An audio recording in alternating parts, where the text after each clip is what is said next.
ഗർഭത്തിൽ വഹിക്കുകയും പിന്നെ പ്രസവിക്കുകയും പിന്നെ പാലൂട്ടി വളർത്തുകയും പിന്നെ ഉണ്ണീശോ നമുക്ക് ദൈവം മനുഷ്യനായിട്ട് അവതരിച്ച്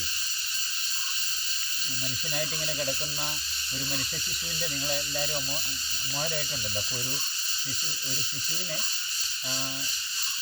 ഒരു ഏറെ ശ്രദ്ധ ഒരു ശിശുവിന് ആവശ്യമുണ്ട് ഒരു കാലത്തെ. അപ്പോൾ ആ ശിശുവിന് വേണ്ട എല്ലാം കൊടുത്തത് മാതാവല്ലേ. അത് നമുക്ക് അന്നേരം മാതാവിൻ്റെ ഒരു അവസ്ഥ എന്ന് പറയുന്നത് വലിയൊരു അവസ്ഥയാണ്. മാതാവിനിങ്ങനെ ഒരു മനുഷ്യ ശിശുവായിട്ട് ആകാശത്തിൻ്റെയും ഭൂമിയുടെയും സൃഷ്ടാവ് ഇങ്ങനെ കിടക്കുമല്ലേ. അപ്പോൾ അത് ഏറ്റവും ആദ്യത്തെ ഏറ്റവും ശിശു സമയത്ത് മാതാവ് കൊടുത്തത് ഭയങ്കര ഒരു ശുശ്രൂഷയാണ്. അത് കഴിഞ്ഞ് പിന്നെ ഉണ്ണീശോയെ വളർത്തുകയും വലുതാക്കുകയും കുരിശിൻ്റെ ചുവട്ടിൽ വരെ എത്തുകയും പിന്നെ എല്ലാത്തിനും ഉണ്ടല്ലോ പന്തക്കുസ്ത വരെ എന്ന് പറഞ്ഞാൽ ഒരു മനുഷ്യവർഗത്തിൻ്റെ ഭാഗത്തു നിന്ന് മാതാവിനാണ് ആ മഹാഭാഗ്യം കിട്ടുക. മനുഷ്യാവതാരം ചെയ്ത ദൈവത്തെ അതുപോലെ എല്ലാ സമയങ്ങളിലും ഉദരത്തിൽ ആയ സമയം തൊട്ട് അവസാനം പിതാവിൻ്റെ അടുത്തേക്ക് പോകുന്നിടം വരെയും അങ്ങ് അനുഗമിക്കുകയാണല്ലോ. അതൊരു ഭയങ്കര മാതാവിന് അങ്ങനെ ഒരു വലിയ മനുഷ്യാവതാരം ചെയ്ത് ദൈവമാണല്ലോ. നമ്മൾ ഉണ്ണീശോയൊക്കെ എടുക്കുമ്പം നമുക്ക് അത്രയും അങ്ങോട്ട് പിടികിട്ടുന്നില്ലേ. ഇത് മഹാദൈവത്തെ മാതാവ് ഇങ്ങനെ ചെയ്യുന്നതേ. അപ്പോൾ അന്നേരം ഞാനിങ്ങനെ ഓർക്കുമായിരുന്നു, ഇങ്ങനെ നമ്മൾ മാതാവിനോട് ശരിക്കും വലിയ ഭക്തി വേണം. പക്ഷെ അതിനേക്കാളും അപ്പുറത്ത് മാതാവിനോട് നമ്മൾ പ്രാർത്ഥിക്കേണ്ട ഒരു കാര്യം, ഈ മാതാവ് ഈ മനുഷ്യാവതാരം ചെയ്ത ദൈവത്തെ ഏതൊരു വാത്സല്യത്തോടെ, കാരണം അത് ദൈവം തിരഞ്ഞെടുത്ത മനുഷ്യവർഗത്തിൽ നിന്നെല്ലാത്തിൽ നിന്നും ഏറ്റവും കൂടുതൽ ഏറ്റവും സ്നേഹത്തോടെ ആര് ഈ കുഞ്ഞിനെ കൈകാര്യം ചെയ്യുമെന്ന് അതുപോലെ നോക്കണമല്ലോ. അപ്പോൾ അത് മാതാവിൻ്റെ ഭാഗത്തു നിന്ന് നമ്മൾ നോക്കിക്കഴിയുമ്പോൾ ഒരിക്കൽ പോലും മാതാവ് ഒരു ഈശോയോട് ഒരു സ്നേഹം കുറഞ്ഞ് മാതാവിന് ഉണ്ണീശോയൊന്നും വിളിച്ചിട്ടില്ലല്ലോ. അല്ലേ, ഒരിക്കൽ പോലും ഒരു സ്നേഹത്തിൻ്റെ വർത്തിക്കുകയല്ലാതെ അതിൻ്റെ ഊഷ്മളതയും ഇതൊന്നും ഒരിക്കലും കുറഞ്ഞിട്ടില്ലല്ലോ. അപ്പോൾ നമ്മൾ മാതാവിനോട് പ്രാർത്ഥിക്കുന്നു പറഞ്ഞാൽ അതുപോലെ നമുക്കും ഈശോയുടെ പേര് വിളിക്കുന്നൊക്കെ, നമ്മൾ ചുമ്മാ ഈശോയുടെ പേര് വിളിക്കാതെ ഈശോയുടെ നാമത്തെ ഉച്ചരിക്കുന്ന മാതാവ് ഉച്ചരിച്ച് ഓർമ്മയുണ്ടല്ലോ.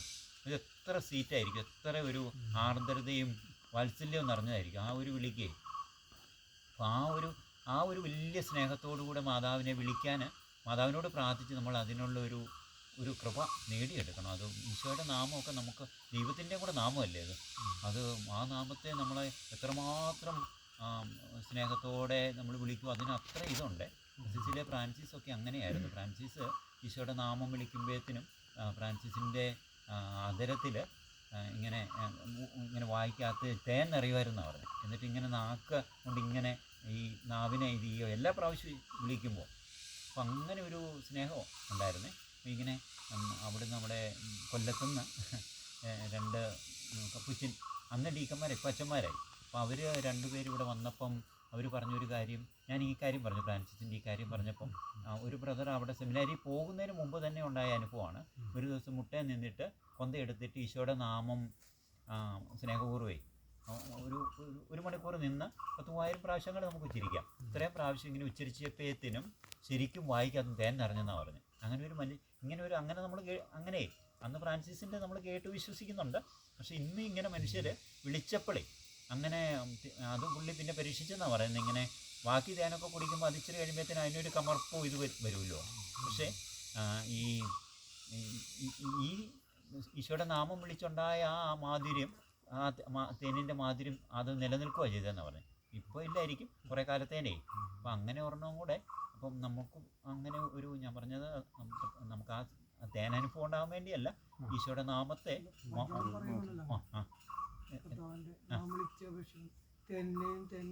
അതെ തേങ്ങട്ടെ അതെ അങ്ങനെ. അന്നേരം അതൊരു മാതാവിനോട് ചേർന്ന് നമ്മൾ അന്നേരം അങ്ങനെ ഒന്ന് പരിശീലിക്കണം. നമ്മൾ ഈശോയുടെ നാമത്തെ അതിസ്നേഹത്തോടെ വിളിക്കാൻ, അത് മാതാവിനോട് പ്രാർത്ഥിച്ചേ അങ്ങനെ ഒരെണ്ണം കിട്ടണം. അതുപോലെ തന്നെ മാതാവ് ഈശോയെ നോക്കിയതുമൊക്കെ നമ്മളിപ്പം നമ്മൾ നോക്കുന്ന ഒരെണ്ണം ആയിരിക്കുകയല്ല, അതിൻ്റെ ഒരു ആർദ്രത. ഇപ്പം നമ്മുടെ ജീവിതത്തിൽ നോക്കിയാൽ ഓരോരുത്തരെ നോക്കുന്നതിന്, നമ്മൾ ഏറ്റവും സ്നേഹമുള്ളവരെ നോക്കുന്നതിന് വ്യത്യാസമില്ലേ. ഒത്തിരി നമ്മുടെ ഭൂമിയിലെ ജീവിതത്തിലെ ആൾക്കാരിൽ ഏറ്റവും സ്നേഹമുള്ളവരെ നമ്മൾ നോക്കുന്നതിൻ്റെ അത് നമുക്കറിയാം, നമ്മളെ നോക്കുന്നവരുടെ ഇങ്ങോട്ട് നോക്കുമ്പോഴും അറിയാം, അങ്ങോട്ട് നോക്കുമ്പോഴും അറിയാം ഒരു ഭയങ്കര ഒരു വ്യത്യാസമുണ്ടത്. അപ്പോൾ അന്നേരം അത് നമുക്ക് ദൈവത്തെ നോക്കി കാണുമ്പോൾ മാതാവ് നോക്കി കണ്ടതിൻ്റെ ഒരു വലിയ ഒരെണ്ണം കാണുമല്ലോ. അതിൻ്റെ ഒരു ചിത്രങ്ങൾ വരയ്ക്കാനും പറ്റത്തില്ല, അതൊന്നും കൊണ്ടുവരാൻ പറ്റത്തില്ലല്ലോ ഒന്നും. അപ്പം അങ്ങനെയുള്ള ഒരെണ്ണമേ നമ്മൾ ഈശോയെ, അതിപ്പോൾ നമുക്ക് ഈശോയെ മനുഷ്യാവതാരം ചെയ്ത ഈശോയുടെ ആശ്രയിച്ച് നമുക്ക് പറ്റത്തില്ലെങ്കിലും ആത്മന നമുക്ക് പറ്റുവേ. ആത്മന നമ്മൾ ഈശോയെക്കുറിച്ച് ഇങ്ങനെ ചിന്തിക്കുമ്പോഴും ഇതുമെല്ലാം ശരിക്കും അങ്ങനെ പറ്റും. പിന്നെ വിശുദ്ധ കുർബാനയിൽ നമുക്ക് നോക്കാമല്ലോ. വിശുദ്ധ കുർബാനയിലേക്ക് നമ്മൾ മാർപ്പാപ്പമാരൊക്കെ കുർബാനയിൽ ജോൺ പോൾ മാർപ്പാപ്പയൊക്കെ ഇങ്ങനെ കുർബാന ഉയർത്തിയിട്ട് ഇങ്ങനെയുള്ളൊരു നോക്കി നിൽപ്പുണ്ട്. അതിൻ്റെ പടങ്ങൾ കണ്ടിട്ട് കാണുമായിരിക്കും.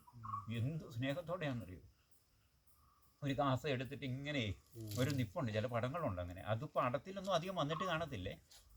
അവർ നോക്കിയ ഞാൻ കണ്ടിട്ടുണ്ട് പല ഈ ലത്തീൻ കുർബാനയിലാണല്ലോ ഇങ്ങോട്ട് തിരിഞ്ഞ് നിന്ന് പലപ്പോഴും. അപ്പം അങ്ങനെ ചില അച്ഛന്മാർ ഇങ്ങനെ അങ്ങ് ഉയർത്തിയിട്ടേ അത് ദൈവത്തെ തന്നെ കയ്യിലെടുക്കുന്നതിൻ്റെ ഒരു രീതിയിൽ അവർ നോക്കുന്നതിൻ്റെ പതിരിപ്പിയൊക്കെ അങ്ങനെയായിരുന്നു. അപ്പോൾ അത് അന്നേരം തന്നെ നമുക്ക് അങ്ങനെ ഓർമ്മവേ. അപ്പോൾ ഈ ദൈവിക ഇങ്ങനെ ഈശോയുടെ ഇങ്ങനെ കാര്യങ്ങളെക്കുറിച്ച് വിശുദ്ധ കുർബാനയെക്കുറിച്ചും അല്ലെ അതിൻ്റെ കാര്യങ്ങളെക്കുറിച്ച് വലിയ ഡോക്ടറേറ്റ് ടീച്ചിങ് ഒന്നും വന്നാലൊന്നും നമുക്ക് ഫീൽ ചെയ്യത്തില്ലെന്നാണ് പറയുന്നത് വിശുദ്ധരൊക്കെ. പക്ഷെ ഏതെങ്കിലും ഒരു മനുഷ്യന്, ഒരു വിശുദ്ധൻ അല്ലെങ്കിൽ ആരെങ്കിലും ഈശോയുടെ ഈ സക്രാരിക്ക് നേരെ അല്ലെ വിശുദ്ധ കുർബാനയ്ക്ക് നേരെ കാണിക്കുന്ന ആ ഹൃദയം മുഴുവൻ സമർപ്പിച്ച് കാണിക്കുന്ന ഒരു ആദരവുണ്ടല്ലോ, അത് ഇതിനേക്കാളല്ല 1000 തീസസുകളെക്കാളും കൂടുതൽ ഈ കാണുന്ന മനുഷ്യരെ ഭയങ്കരമായിട്ട് ഇത് ചെയ്യുമെന്നാണ് പറയുന്നത്. അങ്ങനെ അന്നേരം അത് നമ്മുടെ ദൈവത്തോട് നമ്മൾ കാണിക്കേണ്ട ഏറ്റവും അടുത്തൊരു നമുക്ക് ദൈവവിശ്വാസം ഉണ്ടെന്ന് ഒരു വലിയ തെളിവുമാണ് ഇത്. അല്ലാതെ നമ്മളിങ്ങനെ അഭിനയിക്കുമല്ല, ഇത് നമ്മുടെ അസ്തിത്വത്തിൻ്റെ ഉള്ളിൽ നിന്ന് നമ്മുടെ ദൈവത്തോട് കാണിക്കുന്ന ഇതേ. അത് അന്തോനിസ്മനാടച്ചനെങ്കിൽ അങ്ങനെ വിശുദ്ധ കുർബാന അത് കേട്ടിട്ടുണ്ടല്ലോ, ഈ യഹൂദനുമായിട്ടേ മത്സരം നടത്തി. അല്ല, മത്സരമല്ല, യഹൂദൻ പറഞ്ഞു വിശുദ്ധ കുർബാനയിൽ ഈശോയുടെ തിരുവോസ്തിക്കകത്ത് ഇല്ലെന്ന് പറഞ്ഞു. അപ്പം അത് അന്തോനിസ്മനാടച്ചൻ പറഞ്ഞു, അന്തോനിസ്മനാടച്ചന് തർക്കിക്കേണ്ട കാര്യമില്ലല്ലോ. അപ്പോൾ ആ പുള്ളി ഒരു വ്യവസ്ഥ വെച്ചു, ഞാൻ ഒരു കഴുതയെ കൊണ്ടുവരാം, കേട്ടിട്ട് കാണുമായിരിക്കും, അത് പട്ടിണിക്ക് ഇട്ടിട്ട് കൊണ്ടുവരാം, നീ വിശുദ്ധ കുർബാനയായിട്ട് വാ, ആ കഴുത എന്നാ ചെയ്യുമെന്ന്. അപ്പം ഒരിടത്ത് ഈ കഴുതയെ കുറേ ദിവസങ്ങൾ തീറ്റ കൊടുക്കാതെ ഇട്ടിട്ട് കഴുതയ്ക്ക് ഏറ്റവും ഇഷ്ടമുള്ള തീറ്റ വെച്ചിരിക്കുന്നു. ഇപ്പുറത്ത് അന്തോനിസ്മനാടച്ചൻ വിശുദ്ധ കുർബാനയായിട്ട് വന്നു. അപ്പം കഴുത പോലും ആ കാല് മടക്കി ആദരിക്കുന്ന പറയും. അതൊരു ചരിത്ര സംഭവമാണ്. അപ്പം അന്നേരം അങ്ങനെ ജീവികൾക്ക് പോലും അങ്ങനെ സെൻസേഷനുണ്ട്. അങ്ങനെ പറഞ്ഞു. ഇങ്ങനെ ഒത്തിരി വിശുദ്ധരെക്കുറിച്ചും അങ്ങനെ പറഞ്ഞിട്ടുണ്ട്. വിശുദ്ധരിങ്ങനെ അവരെ അടക്കാൻ കൊണ്ടുപോകുന്ന സമയത്താണ്, അല്ലാതെ ചുമ്മാ ജീവിച്ചിരിക്കുമ്പോഴല്ല, അടക്കാൻ കൊണ്ടുപോകുന്ന സമയത്ത് പെട്ടിയിലിരുന്ന ആൾക്കാർ ഇങ്ങനെ ഈ വിശുദ്ധ കുർബാനയുടെ പള്ളിയുടെ ഇതിലിങ്ങനെ വാസ് ചെയ്ത് അവർ ചെയ്തെന്ന് മരിച്ച ആൾക്കാർ, അങ്ങനെ ഒത്തിരി കേസുകൾ പറഞ്ഞിട്ടുണ്ട്. പക്ഷെ അവരെ അടക്കുമായത് അങ്ങനെ പോലും ഉണ്ട്. അങ്ങനെ ഒരു പുസ്തകത്തിൽ വായിച്ച കുറേ കേസുകൾ അങ്ങനെ. അപ്പോൾ അന്നേരം ഞാനിങ്ങനെ ഓർക്കുന്നത്, നമുക്ക് അങ്ങനെ ഈശോയോട് അല്ലെ കുർബാനയോട് നമ്മൾ ഭയങ്കരമായിട്ട് അങ്ങനെ ഒരു സ്നേഹമേ ഈശോയോടാണ് കാണിക്കുന്നത്. അപ്പോൾ ഈശോ അതിപ്പോൾ നമ്മുടെ ഈ എന്നാണ് ഇവിടെ ഈ പേ ഉണ്ടല്ലോ, ഈ നമ്മുടെ ഒരു അതിൻ്റെ ചിഹ്നത്തിൽ ഇങ്ങനെ ഗൂഗിൾ പേ അതിങ്ങനെ കാണിച്ചു കഴിയുമ്പോഴേ, അത് കാണിച്ചു കഴിയുമ്പോൾ ഒരു സ്റ്റാമ്പ് പോലെയുള്ള ഒരു ഇതേ കാണിച്ചു കഴിയുമ്പോൾ നമുക്ക് നമ്മൾ പേ ചെയ്യാവുന്നവർക്ക് അവിടെ ചെല്ലുമല്ലേ, ഒരു ചെറിയൊരു പിക്ചറിനെ ഇങ്ങനെ കാണിച്ചു കഴിയുമ്പോൾ അത് ഉദ്ദേശിക്കുന്ന ആൾക്ക് അതിൻ്റെ പൈസ എന്നാണേലും ചെല്ലുവാണല്ലോ. അപ്പോൾ അത് ആൽബർട്ട് ഐൻസ്റ്റീൻ പറയുന്നുണ്ട്, നമ്മുടെ മനുഷ്യൻ വിശ്വസിക്കുന്ന കാര്യങ്ങളെല്ലാം അതിനെ സപ്പോർട്ട് ചെയ്യത്തക്ക പോലെ സയൻസ് ഒരിക്കൽ പുരോഗമിച്ച് വരുന്നേ. അതിൻ്റെ അർത്ഥം നമ്മളൊരു പടത്തെ, ഒരു കുഞ്ഞു പടം പോലെ, ഒരു സ്റ്റാമ്പ് പോലെ ഒരു സാധനത്തെ കാണിച്ചാൽ അത്രയും കമ്മ്യൂണിക്കേഷൻ സാധ്യത ഇതുണ്ടെങ്കിൽ അതിന് അത്ഭുതം. നമ്മൾ ആലോചിക്കാഞ്ഞില്ല, ഇത് നമ്മൾ പൈസ ആയിട്ട് അങ്ങ് ഇത് ചെയ്യുന്നേ ഉള്ളൂ. പിന്നെ വലിയൊരു സംഭവം അത് തന്നെ നമ്മുടെ അക്കൗണ്ടിൽ അങ്ങ് ചെല്ലുമല്ലേ. അപ്പോൾ അന്നേരം നമ്മളൊരു ചിത്രത്തേലോ ഒരു ഈശോയുടെ ഒരു രൂപത്തേലോ അല്ലെങ്കിൽ വിശുദ്ധ ഇങ്ങനെ നോക്കുമ്പോൾ അതിനേക്കാളും എന്തറിയാ വലുത്, ദൈവത്തിലേക്ക് ഇതങ്ങ് ചെല്ലുമല്ലേ. അത് നമ്മൾ സയൻസ് തെളിയിക്കുമല്ലേ. അപ്പം നമ്മളത് നോക്കുന്നതിനൊക്കെ ദൈവത്തിന് മനസ്സിലാകുന്നുണ്ട്. അത് നമ്മുടെ നോട്ടത്തിൻ്റെ ഇതേ. ഇപ്പം ശ്രീകോരി പുണ്യാളം പറയുന്നുണ്ട്, പ്രാർത്ഥന പോലെ തന്നെ പ്രധാന ഒരു അവസ്ഥ നമ്മളിങ്ങനെ മാതാവിൻ്റെ ചിത്രം അല്ലെങ്കിൽ ഈശോയുടെ തിരുഹൃദയ രൂപം, ആ രൂപത്തെ നമ്മൾ നോക്കുന്നതിനുണ്ടെന്നാണ് പറയുന്നത്. അത് അതുപോലെ തന്നെ ഒരു നോക്കുമ്പോഴും അത് ദൈവത്തിലേക്ക് കമ്മ്യൂണിക്കേറ്റ് ചെയ്യുവാണല്ലോ നമ്മുടെ സ്നേഹം. പ്രാർത്ഥനയുടെ പുറകിൽ നമ്മൾ പറയുന്ന വാക്കല്ലല്ലോ, നമ്മുടെ ഹൃദയത്തിലുള്ള സ്നേഹമാണല്ലോ അവിടുത്തെ പ്രധാനപ്പെട്ടത്. അപ്പോൾ അത് ശരിക്കും നമ്മളങ്ങനെ ആ വലിയൊരു സ്നേഹത്തോടെ നമ്മൾ ഈശോയെ നോക്കുമ്പോൾ ഈശോയുടെ ഹൃദയത്തിന് വലിയ സന്തോഷം കിട്ടും. അപ്പോൾ അത് ദൈവത്തിൻ്റെ ഹൃദയത്തിന് നമ്മൾ ഈ നോയമ്പ് കാലത്തും ഇനി വരാനുള്ള കാലത്തും നമ്മുടെ ജീവിതകാലത്തെല്ലാം നമ്മൾ എപ്പോഴും ഓർക്കേണ്ടത്, ദൈവം ഇങ്ങനെ ഒരു ഫീലിങ്ങും ഇല്ലാതിരിക്കുന്ന ഒരു ഇങ്ങനെ എന്നാ ചെയ്താലും കുഴപ്പമില്ലെന്നിരിക്കുന്ന ആളാണെന്ന് നമ്മൾ ചിന്തിക്കരുത്. ദൈവത്തിന് ഭയങ്കര ഫീലിങ്സ് ഉണ്ട് കേട്ടോ. ദൈവം നമ്മുടെ ഓരോ കുഞ്ഞു കാര്യങ്ങളിലും ദൈവത്തിന് ഭയങ്കര ഫീലിങ്സ് ഉണ്ട്. അതിപ്പോൾ നമ്മളിപ്പം നോയമ്പ് കാലത്ത് കുമ്പസാരത്തിലേക്കൊക്കെ പോകുമ്പോഴും നമ്മൾ ഓർക്കേണ്ടത്, ദൈവം ഞാനിങ്ങനെ ഈ ദിവസങ്ങളിൽ ഇങ്ങനെ ഓർക്കുമായിരുന്നു കുമ്പസാരത്തെക്കുറിച്ച്. നമ്മൾ പലപ്പോഴും ദൈവം ക്ഷമിക്കുമെന്ന് വിശ്വസിച്ചുകൊണ്ടാണ് നമ്മൾ പാപം ചെയ്യുന്നത് പലപ്പോഴും, അല്ലേ? നമ്മുടെ കുമ്പസാരത്തിൻ്റെ അങ്ങനെ നമ്മൾ ഇട്ടിട്ടുണ്ട്. ദൈവം ക്ഷമിക്കുമെന്ന് നമുക്ക് വലിയ വിശ്വാസമുണ്ട് ആ പാപം ചെയ്യുമ്പോഴൊക്കെ, അല്ലെങ്കിൽ എന്നേലുമൊക്കെ നമ്മൾ. പക്ഷേ ദൈവം സഹിക്കുമെന്ന് കരുതി നമ്മൾ പാപം ചെയ്യാതിരിക്കുന്നുമില്ല, അല്ലേ? അതിൻ്റെ ഒരു വ്യത്യാസം കണ്ടോ? ദൈവം ക്ഷമിക്കുമെന്ന് കരുതി നമ്മൾ പാപം ചെയ്യുന്നുണ്ട് ആ ഒരു സാധ്യതയിൽ, പക്ഷേ ദൈവം സഹിക്കുമെന്ന് കരുതി നമ്മൾ പാപം ചെയ്യാതിരിക്കുന്നില്ലല്ലോ.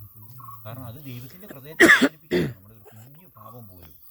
അപ്പം അമ്മ ത്രേസ്യ പുണ്യവതിയൊക്കെ പറയുന്നത്, നമ്മുടെ നരകത്തിലെ മുഴുവൻ പിശാചുക്കളും കൂടി ചെയ്യുന്നതിനേക്കാൾ ഉപദ്രവം ഒരു ഒരു ഒരു പാപത്തിനെ നമ്മുടെ മേൽ ചെയ്യാമെന്നാണ് പറഞ്ഞത്. ഒരു ലഘുപാപം അമ്മ ത്രേസ്യ പുണ്യവതി പറഞ്ഞിരിക്കുന്നത്. നരകത്തിലെ മുഴുവൻ പിശാചുക്കളും കൂടി ചെയ്യുന്നതിന് ആത്മകഥ പറഞ്ഞിരിക്കുന്നത് കേട്ടോ, ഞാനെടുത്ത് പറയുന്നതല്ലേ. അതിനേക്കാളും ഉപദ്രവം നമ്മുടെ ആത്മാവിന് ഒരു ലഘുപാപം ചെയ്യുമെന്നാണ് പറഞ്ഞത്. കാരണം അത് അവരെല്ലാം കൂടിയാലും, നരകത്തിലെ മുഴുവൻ പിശാചുക്കളും കൂടിയാലും നമ്മൾ മനസ്സാകുന്നില്ല, ദൈവ ഐക്യത്തിൽ നമ്മളെ മാറ്റാൻ പറ്റത്തില്ല അവർക്ക്. പ്രധാനപ്പെട്ട വിഷയം അതാണല്ലോ. പക്ഷേ ഒരു ലഘുപാപം നമ്മളെ അതിൽ നിന്ന് മാറ്റുമെന്നാണ് പറഞ്ഞത്. അമ്മ ത്രേസ്യ അങ്ങനെ പറയുന്നത്. കാറ്റീസം നമ്മളെ പഠിപ്പിക്കുന്ന മാരകപാവമാണ്. പക്ഷേ എന്നാലും ലഘുപാവം വളരെ നിർണായകമാണ്. കാരണം ഇത് നമ്മുടെ ഇത്രയും സ്നേഹിക്കുന്ന നമ്മുടെ ദൈവത്തെയാണല്ലോ നമ്മൾ വേദനിപ്പിക്കുന്നത്. അപ്പോൾ അതൊരു കുഞ്ഞ് നമ്മൾ പോകുമ്പോൾ ഒരു ലഘുപാവം എന്ന് പറഞ്ഞാൽ എന്നോട് ഒരു കുഞ്ഞാന്ന് പറയും. പക്ഷേ ഈ കറണ്ടിൻ്റെ ഒക്കെ കമ്പി പൊട്ടിക്കിടന്നാലേ ഇത്രയും അകലമുള്ളൂ, അത് പൊട്ടി മാറിക്കിടക്കുന്നതെന്ന് പറഞ്ഞിട്ട് കാര്യമുണ്ടോ? ഈ കറണ്ട് വരികയില്ല. അത് 1 കിലോമീറ്റർ അകലെ ആ രണ്ടുകൂടെ പൊട്ടി മാറിക്കിടക്കുന്നതെന്നും പറഞ്ഞിട്ടും കാര്യമില്ല. ഈ ഒരു കുഞ്ഞകലമാണേലും കമ്മ്യൂണിനില്ലെങ്കിൽ നമുക്ക് ഇതില്ലല്ലോ എന്ന് പറഞ്ഞതുപോലെ, ഒരു കുഞ്ഞു കാര്യം ദൈവഹൃദയത്തെ വേദനിപ്പിച്ചാൽ അത് നമ്മളെ വല്ലാതെ ആ ദൈവത്തെ നമ്മൾ വേദനിപ്പിക്കുകയല്ലേ, നമ്മൾ ഇത്രയും സ്നേഹിക്കുന്ന ദൈവത്തെ. അതെപ്പോഴും നമ്മൾ ഓർത്ത് ഞാനിങ്ങനെ ചിന്തിക്കുമായിരുന്നു, ഇങ്ങനെ കുമ്പസാരത്തെ നമ്മൾ ഇപ്പോഴും പാപം ചെയ്തവർക്കുള്ളൊരു സാധ്യതയാണ് കുമ്പസാരമേ. പാപം ചെയ്തവർക്കുള്ള അങ്ങനെ നമ്മുടെ ലേഖനങ്ങൾ നമ്മളിങ്ങനെ വായിച്ചു വരുമ്പോൾ നമുക്ക് നല്ലപോലെ മനസ്സിലാകുമ്പോൾ സ്ലിഹായും യോഹന്നാനും ഒക്കെ പറയുന്നത്, നമ്മൾ ക്രിസ്ത്യാനികളായിട്ട് മാമോദീസ സ്വീകരിച്ചു കഴിഞ്ഞാൽ പിന്നെ പാപം ചെയ്യാത്ത മനുഷ്യരായിട്ട് ചിന്തിച്ചാണ് എല്ലാം പറയുന്നതേ. അതിൻ്റെ ഇടയ്ക്കെങ്ങാനും ഒരു പാപം ചെയ്തു പോയാൽ ഇങ്ങനെ ക്ഷമിക്കുന്ന ഒരു ഈശോ ഉണ്ടെന്ന് പറഞ്ഞുകൊണ്ടാണ് യോഹന്നാൻ. അല്ലാതെ നമുക്ക് എപ്പോഴും ലൈസൻസ് ആയിട്ട് ഇങ്ങനെ ഇടാനുള്ളത് ഓർമ്മ അല്ല അത്. അതുകൊണ്ട് എപ്പോഴും നമ്മളിങ്ങനെ ഓർക്കണം, ഇത് പാപം ചെയ്തവർക്കുള്ളൊരു സാധ്യതയാണ്. പക്ഷെ നമ്മൾ അതിനെ മാറ്റിയിട്ട് പാപം ചെയ്യാനുള്ളൊരു സാധ്യതയാക്കി ഇട്ടിരിക്കുക. ഇപ്പോൾ നമ്മുടെ ഉള്ളിലെ ഇങ്ങനെ സംസാരം ഉണ്ടല്ലോ, അതുകൊണ്ട് നമ്മുടെ ഉള്ളിൽ ഒരു ഭയങ്കര അറിയാതെ ഒരു അഹങ്കാരമുണ്ട്. നമ്മൾ നോക്കുമ്പോൾ കണ്ടാൽ നമ്മുടെ മുമ്പിലും മറ്റുള്ളവരുടെ മുമ്പിലും ഭയങ്കര പാവങ്ങളായിരിക്കുമേ. പക്ഷേ നമ്മൾ നമ്മളൊരു ഓരോ കാര്യങ്ങൾ ദൈവത്തിൻ്റെ കൽപ്പനകൾക്കോ അല്ലെ നമ്മുടെ മനസ്സാക്ഷിക്കും വിരുദ്ധമായിട്ട് തീരുമാനിക്കുമ്പോൾ ശരിക്കും നമ്മൾ ഒരു അഹങ്കാരത്തോടെ തീരുമാനിക്കുന്നത്. നമ്മളിതിപ്പോൾ അങ്ങനെ ഞാനങ്ങ് ചെയ്യും, അത് കഴിഞ്ഞിട്ട് കുമ്പസാരം ഉണ്ടല്ലോ എന്നും പറഞ്ഞുകൊണ്ട് നമ്മുടെ മനസ്സിൽ ഒരു പ്രോസസ്സ് നടക്കുന്നുണ്ട്. നല്ലപോലെ നോക്കിക്കഴിഞ്ഞാൽ കുമ്പസാരത്തിൻ്റെ ഒരു സാധ്യതയിൽ പലപ്പോഴും നമ്മൾ പാപം ചെയ്യാനൊരു നമ്മൾ ആ ഒരു ലൈസൻസ് പോലെ അങ്ങനെ ഇടുന്ന ഒരെണ്ണമുണ്ടേ. അതുകൊണ്ട് എപ്പോഴും അതിനെ ഒന്ന് തിരുത്തിയിട്ട് കുമ്പസാരം പാപം ചെയ്തവർക്കുള്ളൊരു സാധ്യതയാണ്, അത് പാപം ചെയ്യാനുള്ള ഒരു സാധ്യത അല്ലാതെയാക്കി നമ്മൾ കുമ്പസാരത്തിൽ ഇടണം. അങ്ങനെ കുറേ പേര് പുരോഗമിച്ച് കഴിയുമ്പോൾ ഇതൊക്കെ വെറുതെ ഒരു ലൈസൻസ് ആക്കാതെ, കുമ്പസാരമൊക്കെ ഒരു വലിയ കൂദാശയല്ലേ, ദൈവത്തിൻ്റെ ഏറ്റവും മഹാകരുണയുടെ കൂദാശയം. അപ്പോൾ അത് അങ്ങനെ ഇതുണ്ടാകണം. അത് നമുക്ക് ദൈവത്തിൻ്റെ ഹൃദയത്തെ വേദനിപ്പിക്കുന്നുണ്ടെന്ന് നമുക്കത് ഫീൽ ചെയ്യണം. നമ്മൾ ഇത് ശരിയല്ലാത്ത, കാരണം ഇങ്ങനൊരു പാപം എന്ന് പറഞ്ഞ ഒരു ഒറ്റപ്പെട്ട പ്രവൃത്തിയല്ലേ. നമ്മുടെ വിശുദ്ധരൊക്കെ ഇങ്ങനെ വ്യാഖ്യാനിക്കുന്നത്, സഭയും വ്യാഖ്യാനിക്കുന്നത് ഇങ്ങനെ നമ്മുടെ വളർച്ച, ആത്മീയ വളർച്ച, പിതാവിനോളം നമ്മൾ വളർന്നു വരേണ്ട മനുഷ്യരാണ്. അപ്പോൾ അതിന് തടസ്സമാകുന്ന ആ വഴിയിലേക്കുള്ള വളർച്ചാ വഴിയിലെ തടസ്സങ്ങളാണെന്നാണ് പറയുന്നത് പാപങ്ങൾ എന്ന് പറയുന്നത്. അല്ലാതെ നമ്മൾ കുമ്പസാരത്തിൽ പറയുന്ന ഏതാനും കാര്യങ്ങൾ മാത്രമല്ല, ഏതെല്ലാം കാര്യങ്ങൾ നമ്മുടെ പരിപൂർണതയിലേക്കുള്ള വളർച്ചയ്ക്ക് തടസ്സമാകുമോ അത് വാസ്തവം പറഞ്ഞാൽ നമ്മൾ ചെയ്യുമ്പോൾ നമ്മളെ തന്നെയാണ് നമ്മൾ മലിനമാക്കുന്നത്. ഇപ്പം നല്ലൊരു വെള്ള ഷർട്ട് ഷാജിട്ടുകൊണ്ടിരിക്കുന്നത്, അതിൻ്റെ മേത്തൊരു കറ വീഴുക എന്ന് പറഞ്ഞാൽ നമുക്ക് സങ്കടമാണ് അല്ലേ. ഒരു കടുകിൻ്റെ ഒരു രീതിയിലുള്ള ഒരു ചെറിയൊരു പൊട്ട് എന്നേലും ഒരെണ്ണം വന്നാൽ പോലും നമുക്കൊരു ഇതുണ്ട്. അപ്പോൾ അത് നമുക്ക് ആ ഒരു ഷർട്ട് നമ്മൾ അതിൻ്റെ ഒരു വെണ്മ സൂക്ഷിക്കാൻ നമുക്ക് വല്ലാതെ നല്ല ഒരു വെളുത്ത ഒരു നമുക്ക് ഒരെണ്ണം ഉണ്ടല്ലോ. പക്ഷേ അങ്ങനെ പോലും നമ്മുടെ ആത്മാവിൻ്റെ കാര്യം വരുമ്പോഴത്തേനും നമ്മൾ പലപ്പോഴും അതിൻ്റെ ഇച്ചിരി അങ്ങ് പൊക്കോട്ടെ കുഴപ്പമില്ലെന്നുള്ള രീതിയിൽ ഏതോ ഒരു അയവിടുന്നുണ്ട് നമ്മൾ. അപ്പോൾ അത് ദൈവഹൃദയത്തെ സ്പർശിക്കുന്നുണ്ട്. നമ്മൾ പലപ്പോഴും കുമ്പസാരിക്കുമ്പോൾ ഞാനിങ്ങനെ ചിന്തിക്കും, ദൈവത്തിൻ്റെ ഹൃദയത്തിലുള്ള ഓരോ ഇടിയാ ഓരോ പാവവും. അപ്പോൾ അത് ആ ഇടിയിൽ കുമ്പസാരിച്ച് കഴിയുമ്പോഴത്തേനും നമ്മുടെ കൈയുടെ വേദന കുറയുമായിരിക്കും, ഇടിക്കുമ്പോൾ ഒരു വേദന എടുക്കുമല്ലോ. പക്ഷേ ദൈവത്തിൻ്റെ ഹൃദയത്തിനുണ്ടായ വേദന കുറയുന്നുണ്ടോ എന്ന് നമ്മൾ ചിന്തിക്കുന്നില്ല. അങ്ങനെ അപ്പോൾ അത് ദൈവം അത് നമുക്ക് മനസ്സിലാകാത്ത ഒരവസ്ഥ എന്തോ എവിടെയോ കിടപ്പുണ്ട്, നമുക്ക് ഫീൽ ചെയ്യാത്തതേ. അപ്പോൾ അത് ഈശോ തന്നെ അവിടെ ശിമയോൻ്റെ വീട്ടിൽ ചെന്നപ്പോഴേ അവിടെ ദൈവത്തിന് പരിഭവമുണ്ട്. നമ്മൾ ഉദ്ദേശിക്കുന്ന പോലെ ദൈവത്തിന് എങ്ങനെയും ആകട്ടെ എന്നുള്ള രീതിയിലല്ല ദൈവം. അവിടെ ചെന്നപ്പം ശിമയോന് കാല് കഴുകാൻ വെള്ളം കൊടുത്തില്ല, തൈലം പൂശിയില്ല, ഇത് ചെയ്തില്ലല്ലോ, ചുംബനവും കൊടുത്തില്ല. അപ്പോൾ ഈശോ അതിനെക്കുറിച്ച് പരിഭവിച്ച് പറയുന്നുണ്ട്, ഞാൻ നിൻ്റെ വീട്ടിൽ വന്നിട്ട് നീ എനിക്ക് കാല് കഴുകാൻ വെള്ളം തന്നില്ല. ദൈവത്തിൻ്റെ പരിഭവം കണ്ടോ, നീ എനിക്ക് ചുംബനം തന്നില്ല, പക്ഷേ ഞാൻ നിൻ്റെ വീട്ടിൽ വന്ന സമയം തൊട്ട് ഈ പെൺകുട്ടി എൻ്റെ പാദങ്ങൾ കണ്ണീരുകൊണ്ട് കഴുകുകയാണ്. കണ്ണീരുകൊണ്ട് കഴുകുക എന്ന് പറയുമ്പോൾ നമ്മൾ ഓർക്കണം, വെറുതെ കണ്ണീരുകൊണ്ട് തൊട്ട് പുരട്ടി എന്നല്ല എഴുതിയിരിക്കുന്നത്. അത്രയും കണ്ണീര്, കാല് കഴുകത്തക്ക രീതിയിലുള്ള കണ്ണീര് അവളുടെ കണ്ണിൽ നിന്ന് ഒഴുകി എന്നുള്ളതും കൂടെയല്ലേ. അപ്പോൾ അങ്ങനെ ഒരെണ്ണവും കൂടെ ഉണ്ട്. അത്രയും കണ്ണീര് ഒഴുകി അന്നേരം അവൾ അങ്ങനെ പാദങ്ങൾ ചുംബിച്ചു. അതെല്ലാം ഈശോ സ്വീകരിക്കുന്നുണ്ട്. അത് നമ്മൾ ദൈവത്തിന് നമ്മൾ ഓർക്കരുത്, നമ്മൾ ദൈവത്തിൻ്റെ ഒരു കോമൺ ആൾക്കാരാണെന്ന് നമ്മൾ ചിന്തിച്ച് പോകുന്നുണ്ട് പലപ്പോഴും. എല്ലാവരിലും 800 കോടി ജനങ്ങളുണ്ട്, അവരിൽ എല്ലാവരെയും കൂടെ സ്നേഹിക്കുന്നത് കൊണ്ട് എന്നെ സ്നേഹിക്കുന്നെന്നുള്ളതല്ല ദൈവമായിട്ടുള്ള. നമ്മളെ പേഴ്സണലായിട്ടാണ് സ്നേഹിക്കുന്നത്. നമ്മുടെ പേഴ്സണൽ കാര്യങ്ങളിൽ പോലും നമ്മൾ നോക്കിക്കുക, നമുക്ക് ഓരോരുത്തർക്കും ഐഡൻറ്റിറ്റി അല്ലേ. അതുകൊണ്ടാണ് നമ്മുടെ ടെംപ്രിൻറ്റിൻ്റെ എല്ലാത്തിനും വ്യത്യസ്തമാണ്.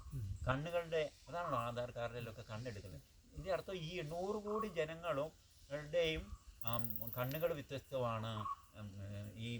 ഈയിടെ ടെംപ്രിൻ്റ് എന്നല്ലേ പറയും, അത് വ്യത്യസ്തമാണ്. എല്ലാം വ്യത്യസ്തമാണ്. അങ്ങനെ നമ്മുടെ എല്ലാവരുടെയും വ്യത്യസ്തമാണ്. ഇപ്പം നമ്മൾ കഴിഞ്ഞ ദിവസം അങ്ങോട്ട് പറഞ്ഞില്ലേ, ഇപ്പോൾ ഒരു പള്ളിയിൽ കയറിയാൽ നമുക്ക് പരിചയമുള്ള ഒരു പള്ളിയിലാണെങ്കിൽ മുഖം കാണേണ്ട ആൾക്കാരെ അല്ലേ, കയറി കഴിയുമ്പോൾ പുറകിൽ നിന്ന് നോക്കിയാൽ തന്നെ നമുക്ക് തിരിച്ചറിയുന്നുണ്ട്. അങ്ങനെ നമുക്ക് തിരിച്ചറിയാമെങ്കിൽ ദൈവം ഏതെല്ലാം രീതി നമ്മളെ തിരിച്ചറിയുക. അതാണ് നമ്മുടെ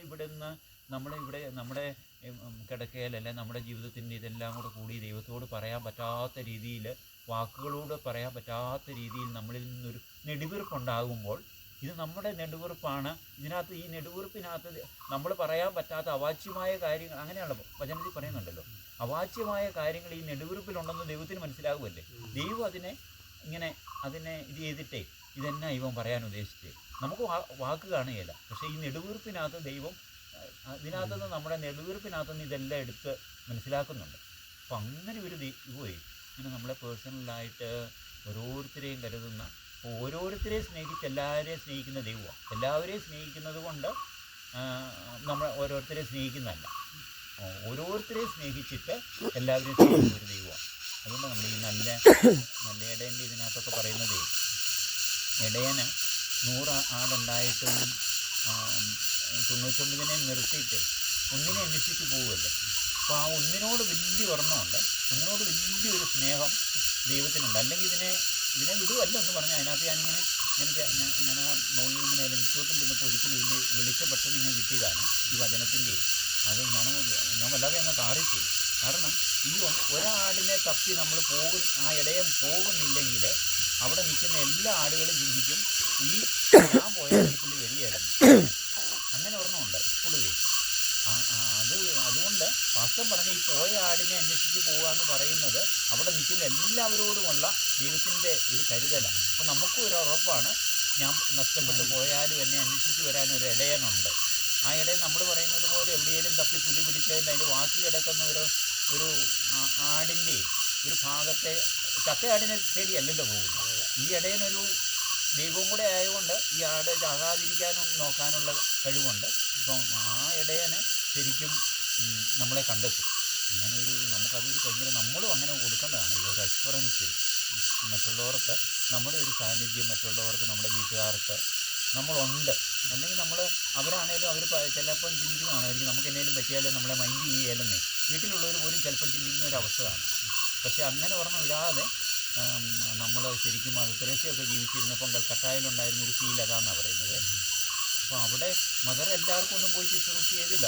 പക്ഷേ ലക്ഷങ്ങൾക്ക് ശുശ്രൂഷ ചെയ്തു.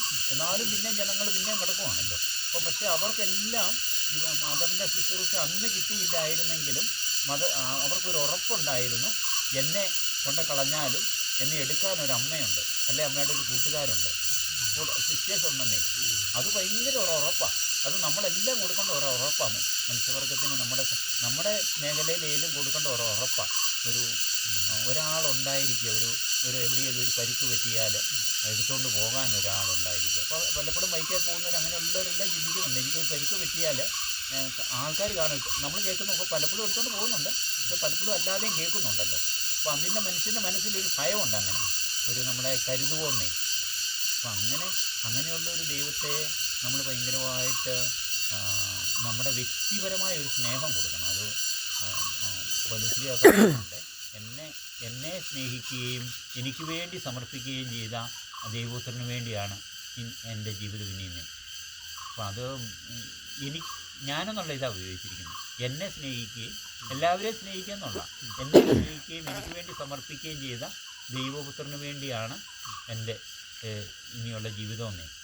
അപ്പോൾ അത് നമ്മളെല്ലാം നമ്മളെ ജീവിതത്തിലും അങ്ങനെ ഈശോയെക്കുറിച്ച് നമ്മളിങ്ങനെ ധ്യാനിക്കുമ്പോൾ ഈശോ നമ്മളെ സ്നേഹിച്ച ദൈവപുത്രന്, നമ്മളെ ഓരോരുത്തരെയും സ്നേഹിച്ച ദൈവപുത്രന് നമുക്ക് വേണ്ടി സമർപ്പിക്കുകയും ചെയ്തതാണ്. അപ്പോൾ ആ ദൈവപുത്രനെ കുറിച്ച് നമ്മളെപ്പോഴും ഭയങ്കരമായിട്ട് ഇനി നമ്മൾ ആ ദൈവപുത്രന് വേണ്ടി ജീവിക്കണമെന്നുള്ള ഹൃദയത്തിൽ ഭയങ്കര ഒരു തീരുമാനം വേണം എപ്പോഴും. നമ്മൾ വേറെ ആർക്കും, ഇപ്പം ഞാനിങ്ങനെ ഇങ്ങോട്ട് വരുന്നതിനെക്കുറിച്ചൊക്കെ ഇങ്ങനെ ചിന്തിച്ചപ്പോഴത്തേനും വീട്ടുകാരെയൊക്കെ ഇത് ചെയ്യേണ്ടതിനെക്കുറിച്ച് ഞാനിങ്ങനെ ഇത് വന്നേ. കാരണം അവർ പാവപ്പെട്ട വീട്ടിലേ, അന്നേരം അവരെ സപ്പോർട്ട് ചെയ്യണ്ടേ, അങ്ങനെയൊക്കെ കുറേ ഒരു ആഭ്യന്തര യുദ്ധം ഇങ്ങനെ നടന്നു. അന്നേരം ഒരു കുറേ നാളുകൾക്ക് ശേഷം അങ്ങനെ ഒരു വലിയ വെളിച്ചമുണ്ടായി. ഇപ്പം എൻ്റെ അമ്മ എന്നെ സ്നേഹിക്കുന്നത് അമ്മയുടെ മകനായിട്ടാണല്ലോ. നമ്മുടെ ഓരോരുത്തരുടെയും അവർക്ക് ജനിച്ച ആളെ അവർ സ്നേഹിക്കുന്നുള്ളൂ, അല്ലാതെ അവർ തിരഞ്ഞെടുത്ത ഒരു കൊച്ചുണ്ടായതല്ല. അപ്പനും അങ്ങനെ, അപ്പന് ഉണ്ടായ മകനെ അങ്ങ് സ്നേഹിച്ചെന്നുള്ളൂ. നമ്മൾക്ക് വേറെ ഇതില്ല, നമ്മൾ ഹെൽപ്ലെസ്സാണ്, നമ്മളും ഒരു അതർവൈസ് ഇല്ല. അതുകൊണ്ടാണ് നമ്മൾ പലപ്പോഴും നമ്മളെ സ്നേഹിക്കുന്നതേ. നമ്മളായിരിക്കുന്നത് നമ്മളെ തന്നെ നമ്മളങ്ങ് സ്നേഹിക്കുമല്ലേ. അപ്പോൾ അന്നേരം അവിടെയെല്ലാം my mother loves me because I am her son, my father loves me because I am his son, I love me because there is no otherwise. അങ്ങനെ ഞാനിങ്ങനെ ഒരു കവിത പോലെ എഴുതിയിട്ടേ, ഈശോയുടെ സ്നേഹം മാത്രമേ വിക്വാസിലെസ് ഉള്ളൂ, ദൈവത്തിൻ്റെ സ്നേഹം മാത്രമേ ഉള്ളൂ. നമ്മളെ സ്നേഹിക്കാൻ വേണ്ടി നമ്മളെ തിരഞ്ഞെടുത്തത് ദൈവം മാത്രമേ ഉള്ളൂ.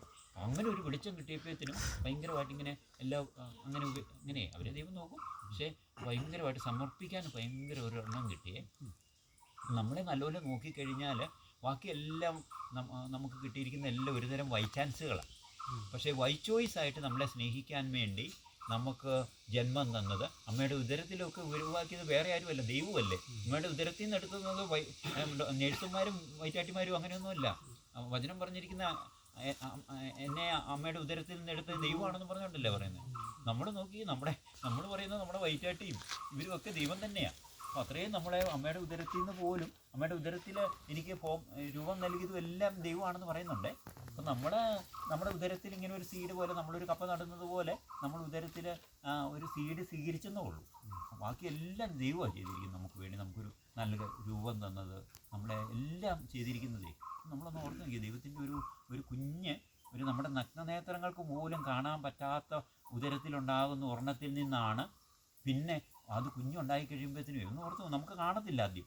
അത് കഴിയുമ്പോഴത്തേനും നമ്മുടെ വീട്ടിലുണ്ടായി കഴിയുന്ന നമ്മുടെ മുഖ ഷേപ്പ്, ഏതാണ്ട് നമ്മുടെ കളറ്, നമ്മുടെ സൗന്ദര്യം, നമ്മുടെ എല്ലാ രീതിയിലുമേ, നമ്മുടെ സംസാര രീതി, എല്ലാം നോക്കിക്ക് നമുക്ക് കാണത്തില്ലാത്ത ഒരെണ്ണത്തിനകത്ത് ദൈവം ഇതെല്ലാം വെച്ചിരുന്നെന്നുള്ളതാണ്. അങ്ങനെ എന്നെ സൂക്ഷ്മതയല്ല ദൈവം നമ്മളെ അമ്മയുടെ ഉദരത്തിൽ സൂക്ഷ്മതയോടെ നമുക്ക് രൂപം തന്നെന്നാണ് പറയുന്നത്. അങ്ങനെ അത്രയും വലിയൊരു ദൈവത്തോട് നമ്മൾ ഭയങ്കരമായിട്ട് നമ്മളതെല്ലാം ധ്യാനിച്ചിട്ടേ ഇങ്ങനെ ഒരു നമുക്ക് ദൈവത്തെ എതിർക്കാനും നമ്മളെ എന്നേലും നമുക്ക് ജീവിതത്തിൽ ഇച്ചിരി അസ്വസ്ഥതകളൊക്കെ വന്നു കഴിയുമ്പോഴത്തേനും പരിഭവം പറയാനും നമുക്ക് വളരെ എളുപ്പമാണ്. അപ്പോൾ ആ ദൈവം നമ്മളിത്രേ ഇങ്ങനെ ഓരോ കാര്യങ്ങൾക്കും ഇങ്ങനെ തന്നു, ഓരോ കാര്യങ്ങളെയും നമ്മളെ പരിപാലിക്കുന്നു എന്നുള്ളത് എന്ത് വലിയ ഒരെണ്ണമാണ്. അപ്പം അന്നേരം ആ ദൈവത്തിൻ്റെ ഇങ്ങനെ ഞാനിങ്ങനെ കുർബാനയെക്കുറിച്ച് ഇങ്ങനെ ഓർക്ക് വരുന്നേ, ഇങ്ങനെ കാറ്റീസത്തിനകത്ത് പറഞ്ഞിട്ടുണ്ട് ഇങ്ങനെ കുരിശിൽ കിടന്നപ്പോൾ ഈശോ കുരിശിൽ കിടന്നപ്പോൾ എന്ന് പറയുന്നത് നമ്മൾ ചുമ്മാ കുരിശിൽ നമ്മൾ രൂപയെ കണ്ടിട്ടുള്ളത് കൊണ്ട് വേദനയൊക്കെ നമുക്ക് അധികം മനസ്സിലായിട്ടില്ല, ഇച്ചിരിയൊക്കെ ധ്യാനിച്ചുള്ള വേദനയുള്ളേ. കുരിശിൽ കിടക്കാന്ന് പറഞ്ഞാൽ ഏറ്റവും കഠോര വേദന. ആ കഠോര വേദന ദൈവപുത്രനെ സംബന്ധിച്ച് ദൈവത്തിൻ്റെ പരിശുദ്ധ ശരീരമല്ലേ, നമ്മുടെ പാവം ഏറ്റെടുത്തിട്ടുണ്ടെങ്കിലും ഈ ഈശോയുടെ ശരീരം ഭയങ്കര നിർമ്മല ശരീരമായതുകൊണ്ട് വേദനകൾ കൂടുതലുണ്ടെന്നാണ് ഒത്തിരി ദർശനങ്ങളിലൊക്കെ പറയുന്നത്. അപ്പോൾ ആ ശരീരത്തിലേക്ക് ഇങ്ങനെ ആണി അടിക്കുമ്പോൾ അതിനുള്ള വേദനയും, അപ്പം ആ വേദന പിന്നെ ആ അപമാനങ്ങളല്ലേ, മഹത്വത്തിൻ്റെ ദൈവത്തിന് എന്ത് അപമാനമാണ് ഏൽക്കുന്നത്. നമ്മൾ ഓർക്കുന്ന നമുക്കെതിരെ ഒരു കുഞ്ഞു വാക്ക് വന്നാൽ നമ്മളത് സഹിക്കാൻ ബുദ്ധിമുട്ടല്ലേ. അപ്പോൾ ആ ദൈവത്തെ തുപ്പുന്നൊന്ന് ഓർത്ത് നോക്കിയാൽ ദൈവം ഇങ്ങനെ പീഡാനുഭവ പ്രവചനങ്ങളിലെല്ലാം പറയുന്നുണ്ട് അവരെന്നെ തുപ്പുന്നേ. ആ തുപ്പുന്നതിനെക്കുറിച്ച് ഈശോയ്ക്ക് ഒരു വലിയ കൊല്ലുന്ന പോലെ തന്നെ ഒരു പേടിയുണ്ട്. നമുക്കാണെങ്കിലും നമ്മുടെ മേത്തോട്ട് ആരെങ്കിലും അറിഞ്ഞോ അറിയാതെ ഒരു തുപ്പ് വരുന്നത് എന്നാ ഒരു കാർപ്പിച്ച് തുപ്പാണെന്ന് ഓർത്ത് നോക്കി. അപ്പോൾ അത് ദൈവത്തിന് മഹത്വത്തിൻ്റെ ദൈവമാണെന്ന് ഓർക്കണം. ഈ മഹത്വത്തിൻ്റെ ദൈവത്തിന് ഈ തുപ്പലേ അത് ഈശോ ഇടയ്ക്കെല്ലാം പറയുന്നുണ്ട്. അപ്പോൾ എന്തേരം തുപ്പി അവർ കപം അങ്ങനെ അങ്ങനെ അങ്ങനെ ദൈവത്തെ അപമാനിച്ചു, അങ്ങനെ കുരിശിൽ കിടക്കുന്നു. സങ്കടങ്ങൾ ദുഃഖങ്ങൾ എല്ലാം ഉണ്ടല്ലോ മനുഷ്യങ്ങളുടെ.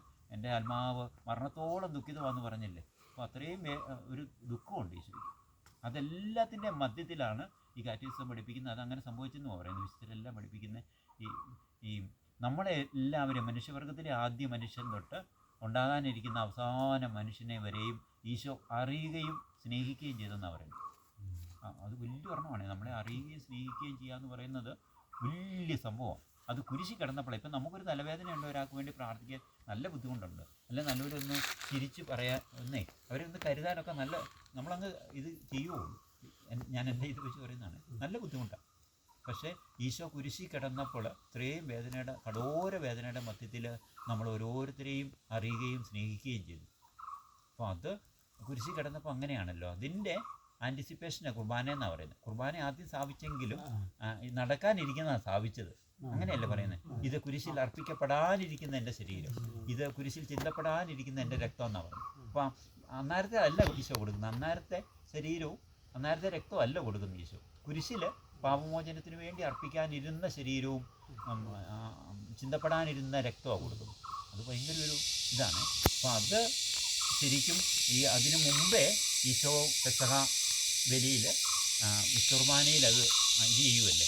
വിശുർബാനയിൽ അപ്പം എടുത്തിട്ട് ഈ നടക്കാനിരിക്കുന്ന ഈശോയുടെ വേദനകൾ ഈ എല്ലാം നേരത്തെ തന്നെ ഈശോ കുർബാനയിലാക്കുകയും ആ വേദനകളുടെ എല്ലാം മധ്യത്തിൽ നമ്മളെ ഈശോ ഓർത്തതും അറിഞ്ഞതും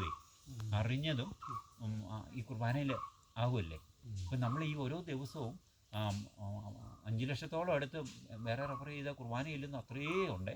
അത്രയും ലക്ഷക്കണക്കിന് കുർബാന ഓരോ ദിവസവും അർപ്പിക്കപ്പെട്ടുകൊണ്ടിരിക്കുന്നത് കത്തോലിക്ക സഭയിലുണ്ട്. അത് കഴിഞ്ഞിട്ട് ബാക്കിയെല്ലാം ഔദ്യോഗികമായിട്ട് കുർബാന അർപ്പിക്കാവുന്ന ഇതുണ്ടല്ലോ.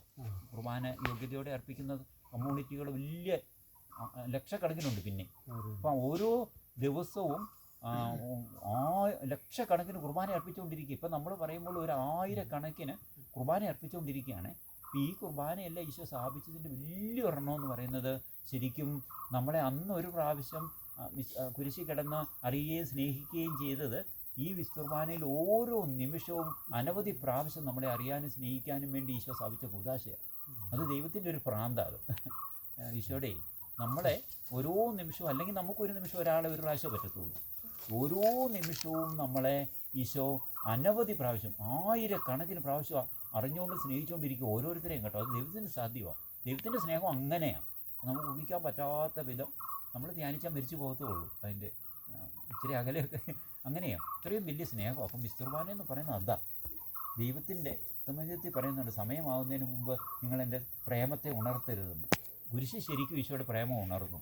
അതാ വലിയ സ്നേഹം. അതെല്ലാം നമ്മൾ അല്ലാതെ വലിയ പീഡാനുഭവം അവരെല്ലാം കൂടെ പിടിച്ച് കെട്ടിക്കൊണ്ട് കൊന്നതല്ലത്. അത് നമ്മളോടുള്ള മനുഷ്യവർഗത്തോടുള്ള ദൈവത്തിൻ്റെ മഹാപ്രേമം ഉണർന്നത്. അപ്പോൾ അതാണ് വിസ്തുർവാനെ സംഭവിക്കുന്നത്. അത് സ്ഥാപിച്ച് നേരത്തെ തന്നെ. അപ്പോൾ അത് നമ്മളെ ഓരോ നിമിഷവും ഇത്രമാത്രം ഒരു അളവില്ലാതെ ഓരോ നിമിഷവും നമ്മളെ അനവധി പ്രാവശ്യം അറിഞ്ഞുകൊണ്ട് സ്നേഹിച്ചുകൊണ്ടിരിക്കുക.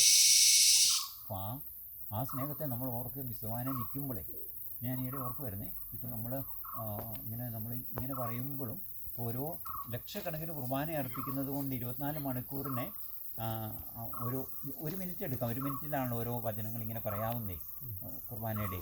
അപ്പോൾ ഓരോ മിനിറ്റ് എടുത്താൽ പോലും 24 അധികം ഇല്ല. അപ്പോൾ ഈ ഇത്രയും ലക്ഷം വൈദികരുടെ കുർബാനകളെ നമ്മൾ ഹരിച്ചു കഴിഞ്ഞാൽ ഓരോ മിനിറ്റിലും എന്തേലും കുർബാനകൾ അർപ്പിക്കപ്പെടുന്നതെന്നറിയോ? ആയിരക്കണക്കിന് കുർബാനകൾ അർപ്പിക്കപ്പെടുക. അപ്പോൾ ഒരു സ്ഥലത്ത്, ഭൂമിയുടെ ഒരു സ്ഥലത്ത് ഇപ്പം പ്രഭാതമാണെങ്കിൽ ഒരു സ്ഥലത്ത് എല്ലാ സമയവും എപ്പോഴും ഉണ്ട്. അപ്പോൾ എല്ലാ സമയത്തും കുർബാന അർപ്പിക്കപ്പെട്ടുകൊണ്ടിരിക്കുക. ഇപ്പം നമ്മൾ ജീവിക്കുന്ന ഒരു മിനിറ്റിൽ, അത് നല്ലപോലെ ബോധ്യപ്പെട്ട ഭയങ്കര ഒരു സംഭവമാണ്, ഒരു മിനിറ്റിൽ മുഴുവൻ കുർബാന നടന്നുകൊണ്ടിരിക്കുക. നല്ലൊരു ഓർത്താലേ, ഒരച്ഛനല്ല, ഒരു 100 അച്ഛൻ്റെ കാല് ഇങ്ങനെ പറഞ്ഞുകൊണ്ടിരിക്കുന്നു, ഇത് പാപമോചനത്തിന് വേണ്ടി അർപ്പിക്കാനിരിക്കുന്ന എൻ്റെ ശരീരമാണ്, അല്ലെങ്കിൽ ഇത് നിങ്ങൾക്ക് വേണ്ടി അർപ്പിക്കപ്പെടാനിരിക്കുന്ന എൻ്റെ ശരീരമാണ്. വേറൊരു അച്ഛൻ പറഞ്ഞുകൊണ്ട് അതേ സമയം തന്നെയാണെന്ന് ഓർക്കണേ, അതേ മിനിറ്റിൽ തന്നെ വേറൊരു അച്ഛൻ പറഞ്ഞുകൊണ്ടിരിക്കുക, വേറെ കുറേ അച്ഛന്മാർ പറഞ്ഞുകൊണ്ടിരിക്കുകയാണ്, പുരോഹിതർ പറഞ്ഞുകൊണ്ടിരിക്കുകയാണ്, ഇത് പാപമോചനത്തിന് വേണ്ടി ചിന്തപ്പെടുന്ന എൻ്റെ രക്തമാണ്. ലജ്ജ കുർബാനയാണല്ലോ കൂടുതൽ. എപ്പോഴും പിതാവിൻ്റെയും പുത്രൻ്റെയും പരിശുദ്ധാത്മാവിൻ്റെയും നാമത്തിൽ എപ്പോഴും നടക്കുമല്ലേ. ഒരേ മിനിറ്റിൽ തന്നെ അനേക പ്രാവശ്യം ഇത് നടന്നുകൊണ്ടിരിക്കുക. അപ്പം നമ്മുടെ മാർപ്പാപ്പ എല്ലാവരും പ്രാർത്ഥിക്കുന്ന, ലോകം മുഴുവൻ ഒരാൾക്ക് വേണ്ടി പ്രാർത്ഥിക്കുന്നത് മാർപ്പാപ്പ മാത്രമേ ഉള്ളൂ. നമ്മളിങ്ങനെ പറഞ്ഞുകൊണ്ടിരിക്കുന്ന ഈ മിനിറ്റിലും ആയിരക്കണക്കിന് ഇടങ്ങളിൽ ലിയോ ലിയോ ലിയോ ലിയോ എന്ന് പറഞ്ഞുകൊണ്ടിരിക്കുക അല്ലേ. അത് അപ്പോൾ നമ്മൾ ശരിക്കും നല്ലപോലെ നോക്കി, ഒരു മിനിറ്റിൽ തന്നെ എല്ലാ കുർബാനയുടെ എല്ലാ ഭാഗങ്ങളും ഇങ്ങനെ അനവധി പ്രാവശ്യം വരുന്നുണ്ട്. ശരിക്കും ഓരോ മിനിറ്റിലും നമ്മൾ കുർബാനയില്ല. ഒരു മിനിറ്റിൽ തന്നെ വിസ്തുർബാനയിൽ ഒരു കുഞ്ഞപ്പത്തിനകത്ത് ദൈവത്തെ സംഗ്രഹിക്കാനൊത്തല്ലോ. അങ്ങനെ ഈ കുഞ്ഞു സമയത്തിനുള്ളിലും ഒരു മിനിറ്റ് നമുക്ക് കൂട്ടാം. ഒരു മിനിറ്റിനുള്ളിലും ദൈവം അങ്ങനെ ആ വിസ്തുർബാന അതുപോലെ ഒരെണ്ണമല്ല കേട്ടോ, ഒത്തിരി ആയിരക്കണക്കിന് പ്രാവശ്യം ഇങ്ങനെ കുർബാനകൾ ഒരു മിനിറ്റിൽ അങ്ങനെ നടന്നുകൊണ്ടിരിക്കുക. അപ്പോൾ നമുക്ക് ശരിക്കും ആ കുർബാനയിലായിരിക്കുക എന്ന് പറയുന്നത് വലിയ ഒരെണ്ണമാണ്. ഈ ഒരു മിനിറ്റിൽ നമ്മൾ ശരിക്കും സജീവമായിട്ടൊന്ന് സന്നിഹിതമാകുക എന്ന് പറഞ്ഞാൽ നമ്മളുണ്ട് അതിനകത്ത്. നമുക്ക് വേണ്ടി കറസൊസൈറ്റിക്കകത്ത് പ്രാർത്ഥിക്കുന്നുണ്ടല്ലോ, എല്ലാവർക്കും വേണ്ടി പ്രാർത്ഥിക്കുന്നുണ്ട് ലോകത്തിലുള്ള. അപ്പോൾ എല്ലാവർക്കും വേണ്ടി കുർബാന സ്വീകരണത്തിന് പ്രാർത്ഥനയുണ്ട്, അനുതാപ പ്രാർത്ഥനയുണ്ട്, എല്ലാം ഉണ്ട്. ആശീർവാദവും നടന്നുകൊണ്ടിരിക്കും ഒറ്റ ഈ മിനിറ്റിൽ. അപ്പോൾ അത് ഭയങ്കര നമുക്ക് വലിയൊരു ഭാഗ്യമാണ് ശരിക്കും. നമുക്ക് കുർബാനയിൽ തന്നെ എപ്പോഴും ഒരു ദിവസം മുഴുവൻ സമയം ജീവിക്കാമെങ്കിൽ അങ്ങനെ ഓരോ മിനിറ്റിലും അങ്ങനെ ഉണ്ടല്ലോ ഫുള്ളേ. അപ്പോൾ ശരിക്കും എപ്പോഴും നമ്മൾ കുർബാനയില്ല, എപ്പോഴും നമുക്ക് വേണ്ടി പ്രാർത്ഥിക്കപ്പെട്ടുകൊണ്ടിരിക്കുക. അങ്ങനെ അതിനൊരു ഇത് കൊടുക്കുകയാണെങ്കിൽ നമുക്ക് അനുവാദമുണ്ട്. ഈശോ ഇതിനകത്ത് യോഹന്നാൻ 6 പറയുന്നുണ്ട്, നമ്മൾ ഇവർക്ക് അധ്വാനിക്കാൻ നമ്മുടെ കാര്യങ്ങളെല്ലാം ചെയ്യേണ്ടതെന്ന്. അതുകൂടെ ചെയ്യാതിരിക്കും, പക്ഷെ അതിനേക്കാളും കൂടുതൽ അവിടെ ഈശോ ഒരു പ്രധാന അനുവാദവും തന്നിട്ടുണ്ട്. നിങ്ങൾ നശ്വരമായ അപ്പത്തിന് വേണ്ടി അധ്വാനിക്കേണ്ട, ദൈവോത്തരം തരുന്ന അനശ്വരമായ അപ്പത്തിന് വേണ്ടി അധ്വാനിക്കാനുള്ള അനുവാദമുണ്ട് നമുക്ക്. അപ്പോൾ അത് നമുക്ക് അങ്ങനെ ബോധ്യപ്പെടുന്നവർക്കൊക്കെ ഇനി ഇല്ലെങ്കിൽ പോലും എല്ലാ സമയത്തും ഇങ്ങനെ നമ്മൾ വിസ്തുർബാനയിലാണ് നമ്മൾ പങ്കെടുക്കുന്ന. ആദ്യത്തെ 1 മണിക്കൂർ മാത്രമല്ലെന്ന് നമ്മളെപ്പോഴും ഒന്ന് ഓർക്കുന്നത് നല്ലതാണ്.